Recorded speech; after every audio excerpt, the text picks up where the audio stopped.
안녕하세요. 물리교사 서영진입니다. 자, 오늘은 물체의 평형 마지막 시간으로 관련 문제를 함께 풀어보고 단원을 마치도록 하겠습니다. 그래서 이번 시간의 학습 목표는 물체의 평형에 관련된 문제를 해결할 수 있다입니다. 이 뒤부터 문제풀이가 바로 시작됩니다. 수강생 여러분들은 강의를 잠깐 멈추고 수능 특강 물리학 2 11페이지에 있는 문제 6번부터 8번을 풀고 강의를 다시 시청하시기 바랍니다. 자, 그럼 문제 풀어보도록 하겠습니다. 6번 그림과 같이 질량이 m이고 길이가 10l인 막대의 한쪽에 질량이 10m인 물체를 올려놓고 반대쪽에서 크기가 f인 힘을 연직 아랫방향으로 작용하였더니 막대가 수평을 이루며 정지해 있다. 자, 정지해 있다라고 했습니다. 정지해 있다라는 거는 물체가 평형 상태에 있다라는 말이죠. 받침점에서 물체의 무게중심과 힘점까지의 수평 거리는 각각 2L, 6L이다. 이때 F를 구하여라 하는 문제입니다. 자, 문제를 오른쪽으로 가져와서 한번 풀어보도록 하겠습니다. 지금 문제의 상황은 이렇고요. 받침점으로부터 6L만큼 오른쪽으로 떨어진 지점에서 힘 F가 눌러주고 있습니다. 자, 물체의 평형 문제는 힘의 평형과 돌림의 평형, 물체의 평형 조건을 이용한 문제인데요. 그래서 힘과 돌림힘을 계산해야 합니다. 그런데 선생님이 물리학 1에서 힘을 계산하는 문제, 물체에 작용하는 힘을 분석하는 문제에서는 반드시 뭘 그리라고 한 적이 있어요. 그게 뭐죠? 자유물체도죠. 자, 자유물체도란 물체에 작용하는 모든 힘을 화살표 형태로 표현한 것을 자유물체도라고 합니다. 물체에 작용하는 힘을 분석할 때는 반드시 자유물체도를 그려줘야지 실수하지 않고 정확하게 풀 수 있다라고 강조했습니다. 자, 물체의 평형도 마찬가지로 힘과 돌림힘을 이용하는 문제이기 때문에 반드시 자유물체도 그리고 풀어보는 습관 갖도록 하세요. 자, 그러면 선생님이 자유물체도 그려볼게요. 먼저 10m이 막대기를 누릅니다. 10m이 자신의 중력으로 누르겠죠. 10mg가 아랫방향으로 작용합니다. 긴 막대기도 자신의 질량이 있어요. 그 자신의 질량에 mg의 힘이 아랫방향으로 작용할 텐데 자신의 그 무게는 어디에 작용할까요? 지금 막대가 균일하다라고 했으니까 막대기의 가운데에 작용할 거예요. 가운데는 받침점으로부터 오른쪽으로 2L만큼 떨어진 지점이고 이 부분에 mg가 아랫방향으로 작용하고 있습니다. 자, 막대기에 작용하는 힘 분석 끝났나요? 아니죠. 힘이 하나 남아있죠. 어떤 힘이에요? 바로 받침점이 막대기를 떠받치는 수직 항력이 남아있습니다. 수직 항력은 기호로 N이라고 쓰겠습니다. 자, 이걸로 이제 물체에 작용하는 물체의 자유물체도를 그려봤는데요. 자, 이제 문제를 풀어보면 돼요. 그런데 물체의 평형 문제는 사실 그렇게 어렵지 않아요. 왜냐면 물체의 평형 문제는 그 풀이가 딱딱 정해져 있어요. 평형 조건을 이용하는 건데요. 첫 번째, 힘의 평형 먼저 보도록 하겠습니다. 자, 힘의 평형은 물체에 작용하는 모든 힘, 알자 힘이 0이다 라는 것인데, 자, 지금 아랫방향으로 3개의 힘이 작용하고 있고 윗방향으로 1개의 힘이 작용하고 있어요. 방향이 다른 힘은 뺄셈이 되니까, 즉 아랫방향으로 작용하는 3개의 힘은 윗방향으로 작용하는 힘과 크기가 같아야 합니다. 즉 수직 항력은 10mg 플러스 mg 플러스 f이다 라고 쓸 수가 있겠죠. 자, 그 다음에 두 번째 조건, 돌림힘의 평형을 이용할 거예요. 자, 그런데 돌림힘의 평형을 쓸 때는 회전축을 정해야겠죠. 회전축을 어디로 잡아볼까요? 그렇죠. 물체는 받침점을 기준으로 회전을 하겠죠. 그래서 받침점을 기준으로 회전축을 잡겠습니다. 그렇게 되면 돌림힘도 똑같이 벡터니까 방향이 같은 것끼리 더하고 다른 것끼리 빼줘서 0이 나와야 합니다. 자, 같은 것과 다른 것을 등호의 양변에 한번 써볼게요. 자, 첫 번째, 중력의 돌림힘 2L 곱하기 mg. 중력의 돌림힘은 지금 들어가는 방향이죠. 시계 방향의 돌림힘입니다. 플러스 시계 방향의 돌림이 하나 더 있어요. 바로 F 곱하기 6L이 됩니다. 자, 이 두 힘은 시계 방향의 돌림 힘이라서 선생님이 좌변에 썼고 반시계 방향의 돌림 힘을 찾아볼게요. 누가 있죠? 10mg 곱하기 2L이 있죠. 그래서 2L 곱하기 10mg가 반시계 방향의 돌림 힘입니다. 수직 항력은 돌림 힘이 없어요. 왜? 거리가 0이기 때문에 수직항력은 돌림힘이 없습니다. 자, 이 식을 전개하게 되면 6L 곱하기 F는 18Lmg가 나오게 되고, 따라서 F는 3mg다 라는 값을 구할 수가 있습니다. 자, 지금 우리는 돌림힘의 평형을 구할 때 받침점을 회전축으로 잡고 구했습니다. 이때 답이 3mg가 나왔습니다. 자, 그런데 이 물체가 회전을 시작하게 되면 저 받침점을 기준으로 물체가 회전하겠지만, 지금은 물체가 평형 상태예요. 물체가 평형 상태라는 것은 받침점에서 봐도 물체는 평형이고 막대기의 끝에서 봐도 물체는 평형입니다. 그리고 10m의 위에서 봐도 물체는 평형이에요. 즉, 어딜 기준으로 잡든 물체는 항상 평형 상태를 유지해야 된다라는 것이죠. 즉, 돌림힘의 평형을 할 때 우리가 회전축을 임의로 설정해도 상관없다라는 겁니다.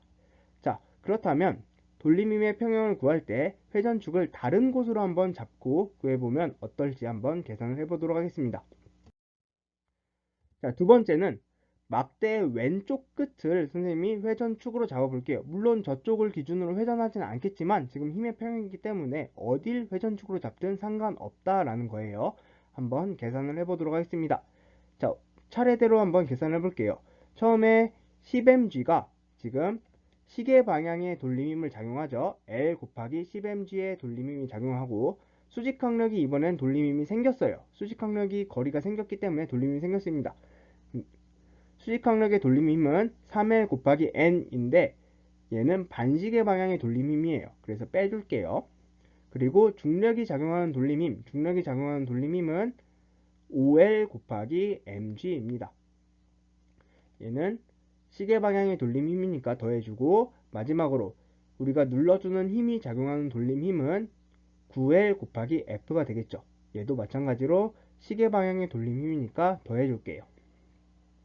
자, 그런데 지금 모르는 미지수가 하나 생겼어요. 바로 수직항력이죠. 이 수직항력은 어떻게 구하냐? 우리 위에서 구했어요. 힘의 평형에서 수직항력 N은 11mg 플러스 F다 라고 구할 수가 있습니다. 이 수직항력을 다시 돌림힘의 평형식에 넣고 계산하게 되면, 자, 다음과 같이 나옵니다. 15lmg 플러스 9lf 마이너스 3l에 이제 수직항력 N을 대입한 11mg 플러스 F다. 이것은 0이다 라고 구할 수가 있습니다. 이 식을 전개하게 되면 똑같이 F는 3mg다 라는 값을 도출하게 됩니다. 자, 이렇게 돌림힘의 평형을 구할 때는 회전축을 어디로 잡든 상관이 없습니다. 그러면 문제를 풀 때 어디로 잡는 게 가장 편할까요? 지금 방법이 편해요? 직전에 했던 방법이 편해요? 직전에 했던 방법이 더 편하죠. 그 이유가 뭐예요? 바로 우리는 돌림힘의 평형을 구할 때 회전축을 우리가 모르는 힘, 수직항력이 작용하는 점으로 잡아버렸기 때문에 수직항력을 애초에 없애버리고 시작한 겁니다. 자, 이렇게 돌림힘의 평형을 풀 때는 우리가 모르는 힘에 회전축을 잡아버려서 그 힘을 없애고 푸는 것도 굉장히 좋은 방법입니다. 다음 문제 풀어보도록 하죠. 7번. 그림과 같이 양 끝에 질량이 각각 m, 4m인 물체가 매달려 있는 막대를 실에 매달았을 때 막대가 수평으로 정지해 있다. 실이 막대를 당기는 힘의 크기는 6mg이다. 이때 A 대 B는 하는 문제입니다. 자, 이번 문제 선생님이 오른쪽으로 가져와서 크게 한번 풀어보도록 하겠습니다. 자, 문제 상황은 이렇고요. 실이 지금 막대기를 6mg로 위쪽 방향으로 당기고 있다라고 했습니다. 자, 물체의 평형 문제를 풀기 위해서 힘을 분석해야죠. 힘을 분석하려면 자유물체도를 반드시 그려줘라 라고 얘기했습니다. 자, 질량 m에 작용하는 힘, 중력 mg가 아랫방향으로 작용할 거고, 그리고 4m인 물체에 작용하는 중력 4mg도 아랫방향으로 작용할 겁니다. 그리고 중력이 하나 더 있어요. 바로 막대기에 작용하는 중력이죠. 그런데 지금 막대기의 질량은 얘기해주지 않았어요. 그래서 막대기의 질량을 라지 m이라고 표현하겠습니다. 그리고 라지 m이 밀도가 균일한 막대기이기 때문에 중앙에 작용할 텐데, 막대기의 총 길이는 지금 A 더하기 B가 총 길이입니다.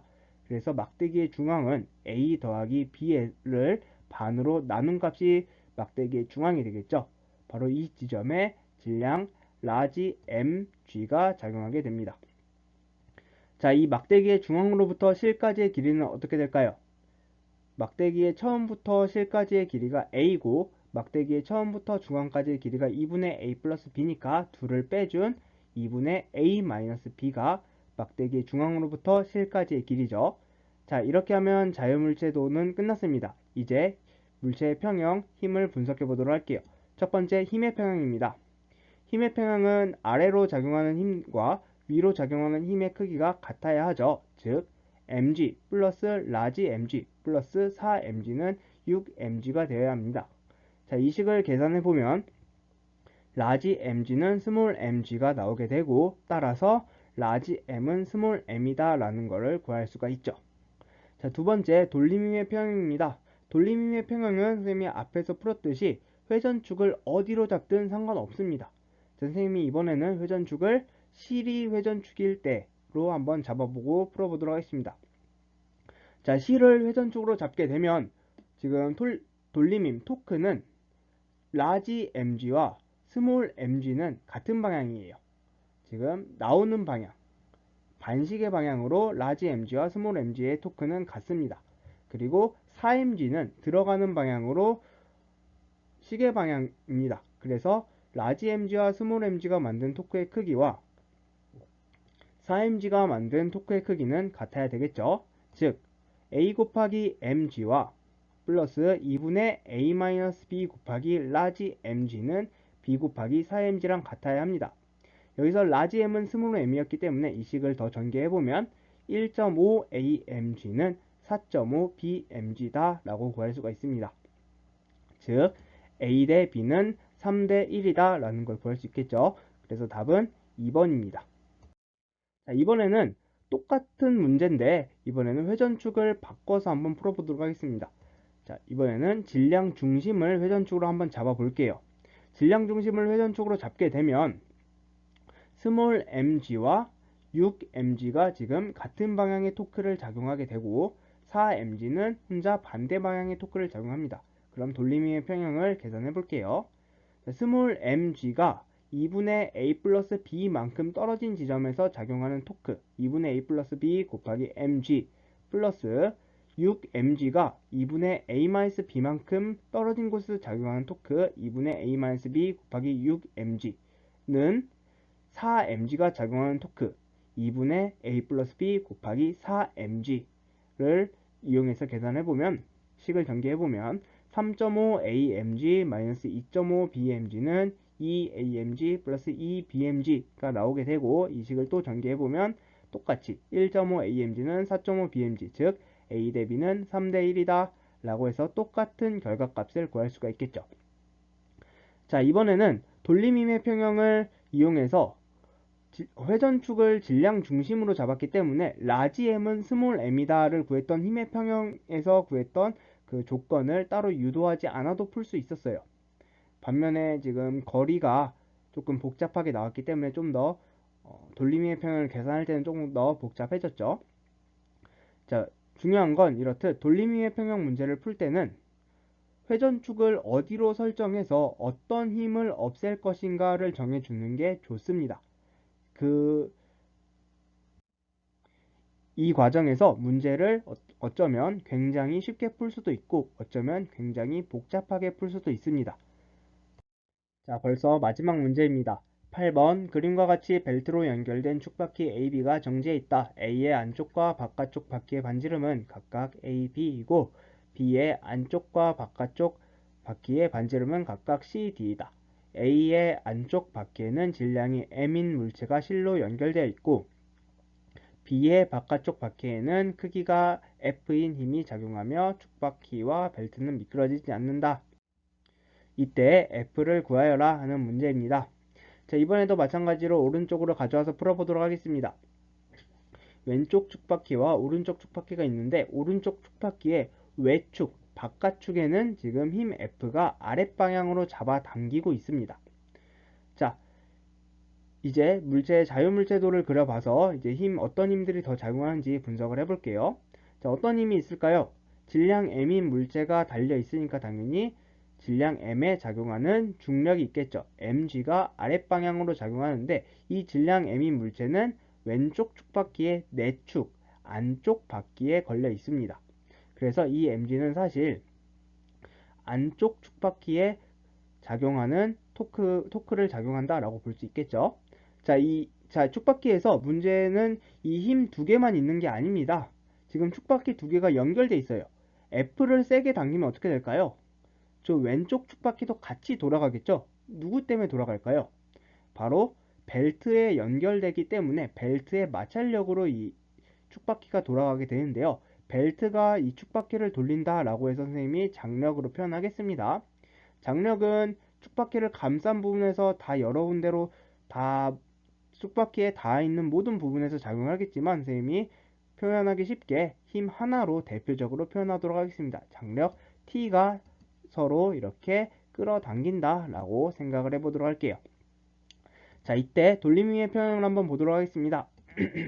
큰 축바퀴에서는 A 곱하기 mg와 B 곱하기 t가 같아야 합니다. 평형 상태이기 때문에 돌림힘의 평형이 이루어져야 되죠. 자, 이 식에서 라지 t는 장력은 b분의 amg라는 식을 유도할 수가 있고요. 자, 작은 축바퀴를 보도록 할게요. 작은 축바퀴는 d 곱하기 f와 c 곱하기 t가 같아야 합니다. 이 상황에서 우리는 b분의 ac는 mg라는 식을 유도할 수 있고, 따라서 라지 f는 bd분의 ac mg다 라는 걸 계산할 수 있겠죠. 즉 답은 2번입니다. 자, 오늘 강의는 여기까지입니다. 고생하셨고요. 궁금한 점은 댓글로 남겨주세요. 다음 시간에는 등가속도 운동에 대해서 공부해 보도록 하겠습니다.